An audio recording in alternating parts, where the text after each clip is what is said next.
con Asia, especialmente con China, pero también en Estados Unidos, en América Latina y por supuesto Europa. Pero tenemos precisamente en esta transmisión vía Skype, gracias Lila Abed por estar acá en sintonía con los baja californianos, quienes también pues sabemos esta relación que hay no solamente pues humana, sino también comercial precisamente con Estados Unidos, nosotros baja californianos como fronterizos.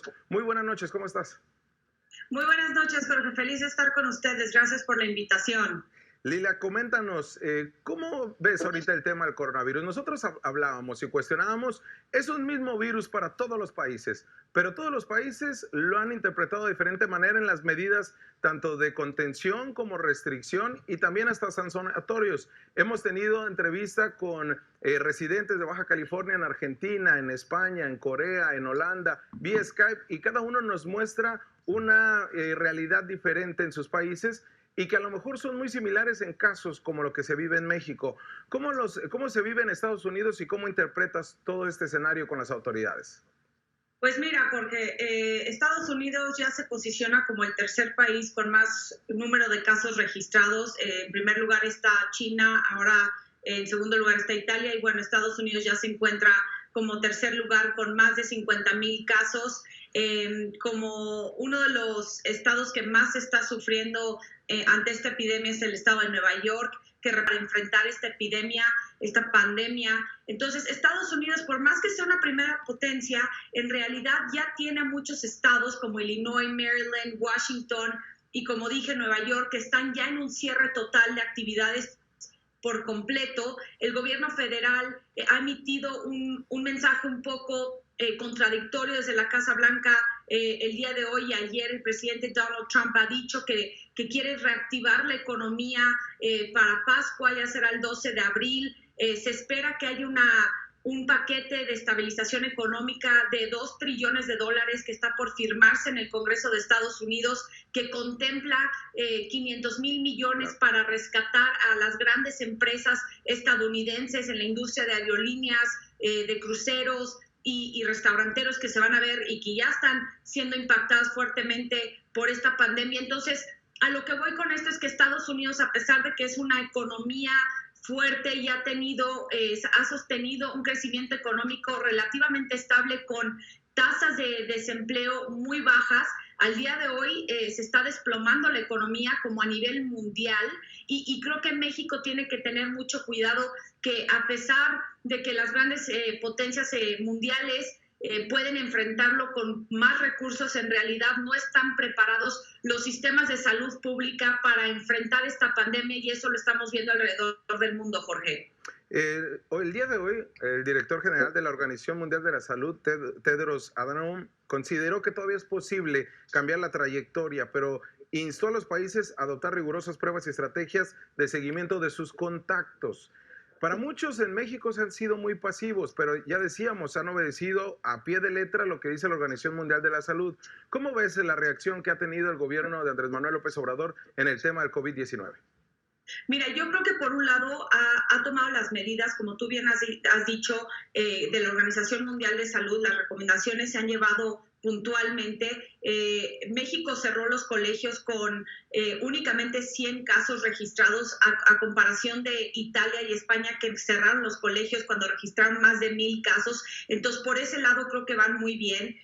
Yo creo que donde van a tener que enfrentar un poco más de problemas va a ser en los apoyos económicos que vaya a otorgar el gobierno federal para apoyar a todos los trabajadores que viven de día al día, a las pequeñas y medianas empresas que se van a ver altamente afectadas por ellos, a las personas que venden comida en las calles, la gente que realmente necesita estar en las calles para poder vivir y para poder tener suficiente para comer. El presidente Andrés Manuel López Obrador ya dijo que no va a utilizar recursos económicos federales para rescatar a la iniciativa privada, únicamente va a rescatar a aquellos de los más necesitados, y aunque eso está muy bien y duplicar el apoyo a los adultos mayores, también se tiene que tomar en cuenta que el gran motor de la economía mexicana viene y proviene de las pequeñas y medianas empresas, al igual que la industria privada. Entonces, yo creo que tiene que ir acompañado de ambas estrategias y se tienen que hacer pruebas masivas. Los grandes países que han tenido éxito a nivel mundial, Corea del Sur, China, Singapur, Japón, han podido hacer un rastreo muy efectivo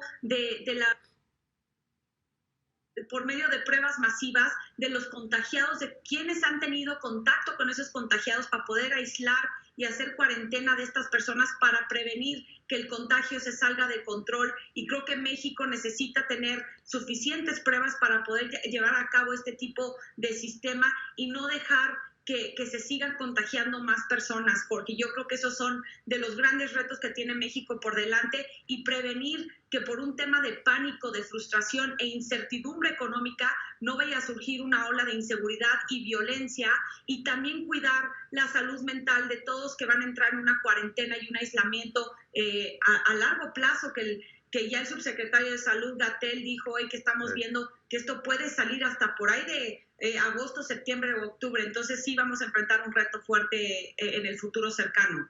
Lila Abed, internacionalista, especialista en estos temas y que pues junto con su trabajo que hace en Foro TV, en Televisa y también en su columna del Heraldo de México, pues nos ha compartido mucho de este análisis sobre este escenario COVID-19 alrededor del mundo, en Estados Unidos por supuesto. Pero ya por último, Lila, hay algo que nosotros analizábamos al inicio de este programa en un editorial. El COVID-19 nos vino a evidenciar dos situaciones y quisiera que me dieras tu opinión. La primera de ellas es que para 30 millones de mexicanos que viven en pobreza, en Baja California para 800,000, pues es un lujo quedarse en su casa. Ellos viven del día a día, de la economía informal, muchos de ellos. Y la otra realidad que me gustaría que también nos ayudaras a analizar es la inversión que también evidencia en el sector salud de países como México, como Brasil, que apenas destina el 3.6, 3.8% de su Producto Interno Bruto, frente a otros países de Europa que lo hacen con mayor 10% en otros países, y que pues la han visto negras. Estos dos escenarios, ¿cómo lo analizas tú?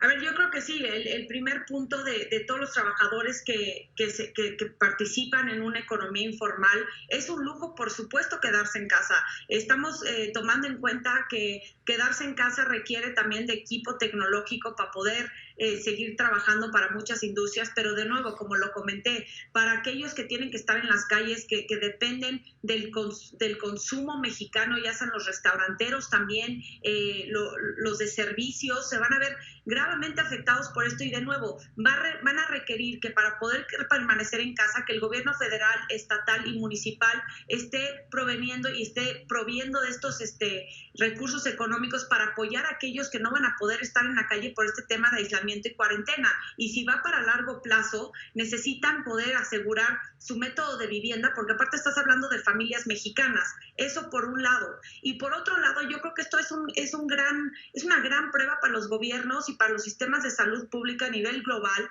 donde se han visto que no se han inyectado suficientes recursos al sistema de salud pública. Digo, aquí en México, Jorge, ya sabemos que antes de este brote de COVID-19, ni siquiera había habido medicamentos para atacar el cáncer en muchas de estas clínicas y del Seguro Social. Entonces, ahora vamos a necesitar más que nunca apoyo de todo tipo. Ya se está implementando el plan DN3, donde mete a la Defensa Nacional, el plan Marina, donde también se va a meter la Marina a apoyar, pero vamos a necesitar de muchos recursos, y yo creo que esto va a evidenciar que muchos gobiernos no estaban preparados para una pandemia de este tipo, y que los sistemas de salud pública van a verse rebasados si no logramos aplanar la curva de contagio de ese estilo de estrategia de mitigar la pandemia. Pero también se requieren, a mi parecer, por los grandes triunfos que han tenido estos países